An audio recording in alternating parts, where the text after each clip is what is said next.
ሰላም ዛሬ ደግሞ የመጣሁት እንደምታዩት ከአሁኗ ሚስቴ ጋር ነው። ከአሁኗ ሚስቴ አይደለሽ እንዴ? ከአሁኗ ከዚህ በፊት ሚስት ነበረች እንዴ? ጥርስሽ በጣም ያምራል። ሳቅሽ በጣም ነው የሚያምረው። እሺ፣ በዚህ አጋጣሚ አንድ ስጦታ ልሰጥሽ ፈልጋለሁ።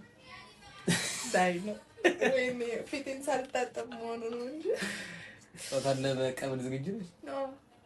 ጨፍ እያልሽ ዳይ ነው ጨፍ ሚከን ሲረት ወላት ቆይስ ከጀንዲው እሺ፣ እንዳልኩሽ ሳቅሽ ፈገግታሽ የሚማርከኝ ሰው ነውና ነው።